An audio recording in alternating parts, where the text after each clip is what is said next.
IUCAA astronomy camp के पीछे objective क्या है?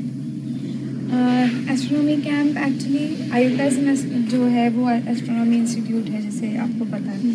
तो एस्ट्रोनॉमी बेसिकली स्कूल स्टूडेंट्स के लिए बहुत ही नया टॉपिक है, क्योंकि आप टेक्स्ट बुक्स में देखोगे 5th to 10th स्टैंडर्ड के टेक्स्ट बुक्स में देखोगे, हालांकि 11th-12th में भी देखोगे तो एस्ट्रोनॉमी इतना इंक्लूडेड है नहीं। अभी 8th-9th स्टैंडर्ड की किताबों में एक आध टॉपिक स्टार्स के बारे में, लाइफ साइकिल ऑफ स्टार्स के बारे में हो रहा है, लेकिन ये बहुत इमर्जिंग फील्ड है जो आगे जाके बहुत बढ़ने वाला है और बढ़ने वाला है।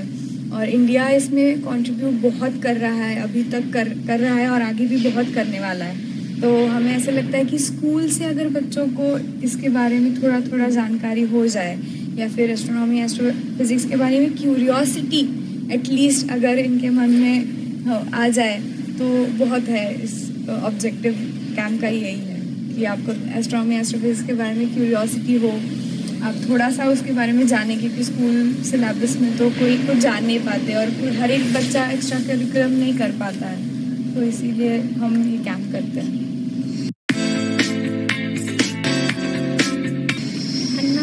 लाइक ये कैंप कंप्लीट करने के बाद आपकी एक्सपेक्टेशंस क्या है स्टूडेंट्स? यही एक्सपेक्टेशन है कि आप लोग यहाँ से जाके ये सब भूल मत जाना, इसके बारे में और रिसर्च करना। जैसे कि आपको भी पता है, हम हर एक एक्सपेरिमेंट जो अभी यहाँ कर रहे हैं इसके बारे में आपको कुछ भी नहीं बता रहे, ना एक्सपेरिमेंट के बारे में टॉपिक बता रहे, एम, एपरेटस, प्रोसीजर, ये जैसे एक पूरा लिखा हुआ रहता है वैसे एक्सपेरिमेंट्स नहीं है यहाँ पे।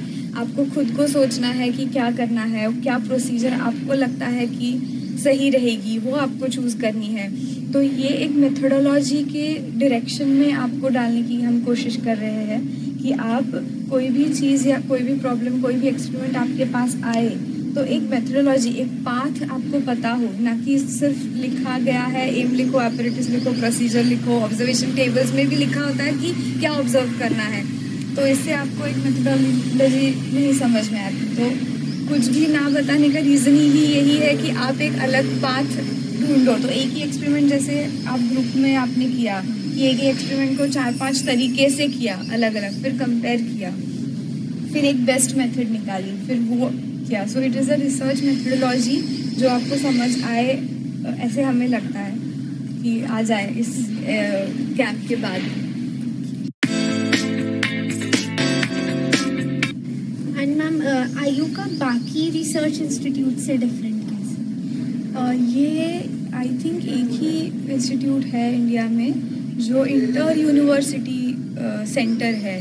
इसका मतलब ये है कि सारे दुनिया में जो भी इंस्टीट्यूट्स है, अलग अलग यूनिवर्सिटीज़ है, उनका कोलैबोरेशन आपको यहाँ मिलेगा।